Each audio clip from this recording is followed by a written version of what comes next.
காலத்துல வீரமல்லு அப்படிங்கிற சாகச வீரன் வாழ்ந்து வந்தான். அவன் குருகுலத்துல அஸ்திர சஸ்திர சாஸ்திரங்கள் எல்லாத்தையுமே கற்றவன். அவனோட ஆற்றல் எல்லாத்தையும் மகாராஜா முன்னாடி காட்டி ராஜஸ்தானத்துல நல்ல உத்தியோகம் வாங்கணும் அப்படிங்கிற எண்ணத்துல ராஜவைய நோக்கி நடந்து போனான். ராஜமல்லு ராஜவைக்கு போய்கிட்டு இருக்கிற வழியில 4 பேரு ஒரு பொண்ண பலவந்தமா தூக்கிக்கிட்டு போறத அவன் அந்த இடத்துல பார்த்தான். உடனே ஓடி போய் அந்த பொண்ண சண்டை போட்டு காப்பாத்தினான். அந்த பொண்ணு பேரு கமலா.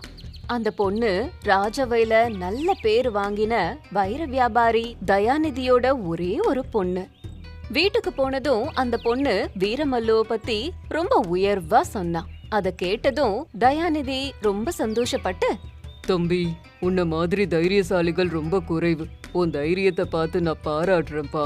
என் பொண்ண திருடங்க கிட்ட இருந்து காப்பாத்துனதுக்கு உங்களுக்கு ரொம்ப ரொம்ப நன்றி. உனக்கு என்ன வேணும்னாலும் கேளு, இப்பவே தரேன். ஐயா, நீங்க கேட்டதுக்கு ரொம்ப நன்றி. நான் இதுக்காக ஒண்ணும் உங்க பொண்ணை காப்பாத்தல. கஷ்டத்துல இருக்கிறவங்கள காப்பாத்துறது தான் தர்மம்.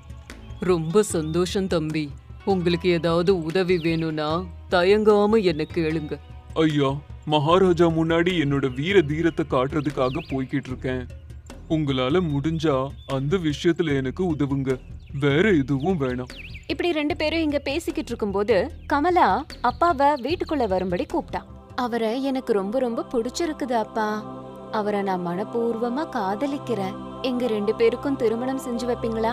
பொண்ணு சொன்ன விஷயத்த வீரமல்லு கிட்ட சொன்னாரு தயாநிதி. ஐயா, உங்க பொண்ண மணந்துக்கிறதுல எனக்கு எந்த ஒரு ஆட்சேபனையும் இல்ல. ஆனா ராஜாவை ஒரு முறை பார்த்துட்டு வந்ததுக்கு அப்புறம் எல்லாம் பண்ணலாம். தயவு செஞ்சு எனக்கு கொஞ்சம் அவகாசம் கொடுங்க. அதுக்கப்புறம் உங்க பொண்ணை நான் திருமணம் பண்ணிக்கிறேன்.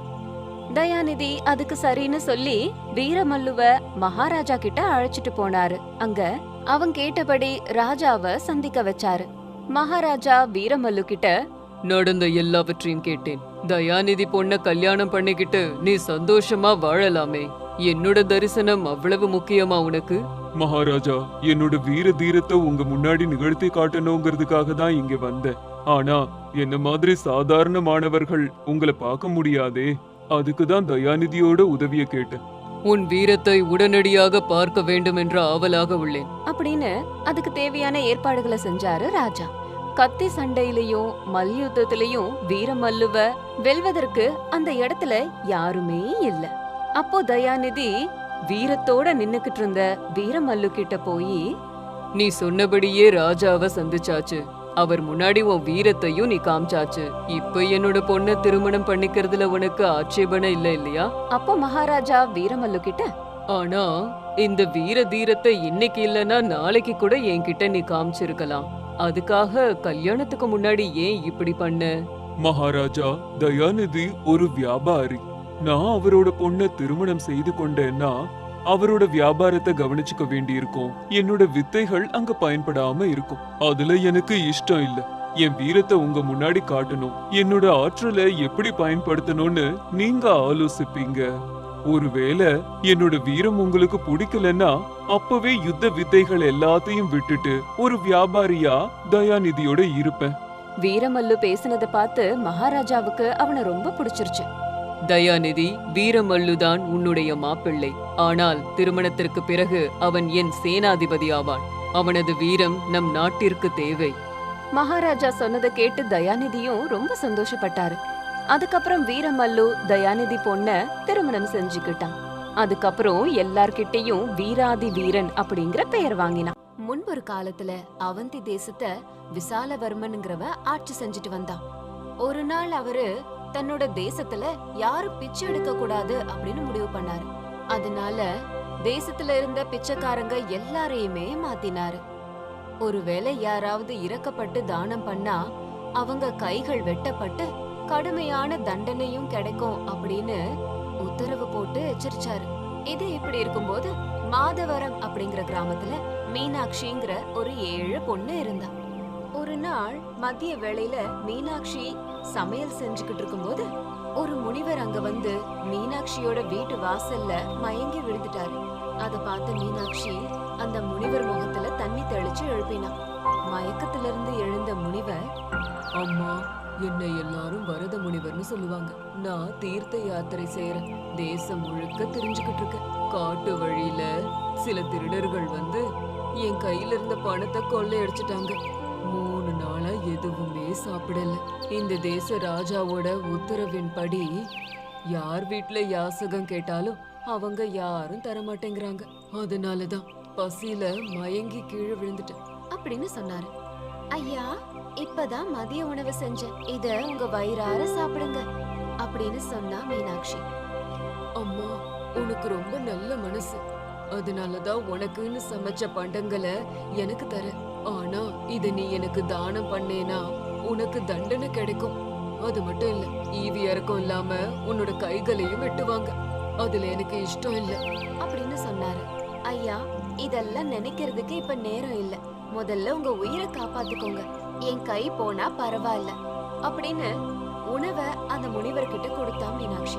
அத வயிறார சாப்பிட்டு, அம்மா, என் உயிரை காப்பாத்தின. இந்த உதவிய என் உயிர் இருக்கிற வரைக்கும் மறக்க மாட்டேன். நல்லா இருமா அப்படின்னு சொல்லிட்டு அங்க இருந்து போயிட்டாரு.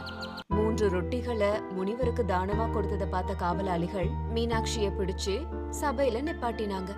மீனாட்சியோ பசியோட வந்த முனிவருக்கு தான் தான் உணவு கொடுத்தேன் அப்படிங்கிற விஷயத்த ஒத்துக்கிட்டான். உடனே மகாராஜா உண்மையை ஒத்துக்கிட்ட மீனாட்சியோட கைகளை நறுக்கும்படி சொன்னாரு. மீனாட்சிய பார்த்ததுக்கு அப்புறம் மகாராஜாவோட மனசுல ஏதோ குழப்பம் இருந்தது. அவளோட அழக அவரால மறக்கவே முடியல. அந்த பொண்ணை பத்தி யார்கிட்டயாவது கேட்டா அவங்க, அந்த பொண்ணு ரொம்ப நல்ல பொண்ணு, இறக்க மனசுக்காரி அப்படின்னு நல்ல விதமா சொன்னாங்க. அதனால அந்த இடத்துலயே விசாலவர்மன் மீனாட்சிய திருமணம் பண்ணிக்கிட்டாரு. திடீர்னு மீனாட்சிய ராஜா கல்யாணம் பண்ணது ராஜாவோட முதல் மனைவி இந்துமதிக்கு சுத்தமா பிடிக்கல. நாளுக்கு நாள் மகாராஜா மீனாட்சி கிட்ட நெருங்குறது இந்துமதியால சகிச்சுக்கவே முடியல. என்ன ஆனாலும் சரி, எப்படியாவது அந்த பொண்ண அந்த புறத்தை விட்டு துரத்தணும்னு நினைச்சான். அதுக்கு சரியான நேரத்துக்கு காத்துட்டு இருந்தா. கொஞ்ச நாள்லயே மீனாட்சிக்கு ஒரு மகன் பிறந்தான். ஒரு நாள் மகாராஜா பக்கத்து தேச நாட்டு ராஜாவை பார்க்க கிளம்பி போனாரு. இதுதான் மீனாட்சிய ஒழிச்சு கட்ட சரியான நேரம்னு நினைச்ச இந்துமதி ஒரு திட்டத்தை தீட்டினா. தன்னோட ஆதரவாளர்கள் எல்லாரையும் கூப்பிட்டு, இந்த மீனாட்சி ஒரு சூனியக்காரி, மகாராஜாவை மயக்கிட்டா. இல்லன்னா ஒரு குற்றவாளியா இருந்து மகாராஜாவையே எப்படி கல்யாணம் பண்ணிருப்பா? விந்தையா இல்ல அப்படின்னு வாய்க்கு வந்தபடி பேசினா. இந்துமதியோட பேச்ச நம்பின ராஜமாதா மீனாட்சிய இந்த நாட்டை விட்டே துரத்த உத்தரவிட்டாங்க. காவலாளிகள் சின்ன குழந்தையோட மீனாட்சிய தூரமா கொண்டு போய் விட்டுட்டாங்க. எதுவும் செய்ய முடியாம நின்னுட்டு இருந்த மீனாட்சி ஒரு குளத்துக்கு பக்கத்துல உட்கார்ந்து அழுதுகிட்டு இருந்தா. கொஞ்ச நேரத்துக்கெல்லாம் குழந்தை பசியில அழ ஆரம்பிச்சிடுச்சு. மீனாட்சிக்கு என்ன செய்யறதுனே தெரியல.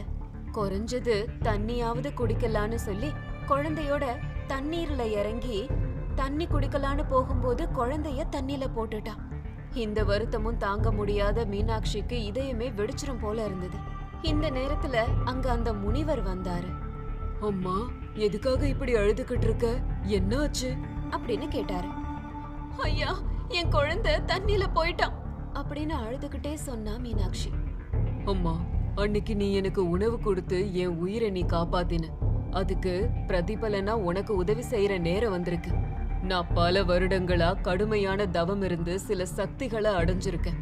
அதை நான் இப்ப பயன்படுத்த போறேன் அப்படின்னு சொன்னாரு. சுவாமி, உங்களோட சக்திகள் எல்லாத்தையும் மக்களை காப்பாத்த பயன்படுத்துங்க அப்படின்னு சொன்னா. இவ்ளோ கஷ்டமான நேரத்துல கூட தனக்காக சக்தியை பயன்படுத்துங்கன்னு கேட்காத மீனாட்சிய பார்த்து பெருமைப்பட்டாரு. அம்மா, இந்த உலகத்துல உன்ன மாதிரி மனிதர்கள் ரொம்ப குறைவா இருக்காங்க.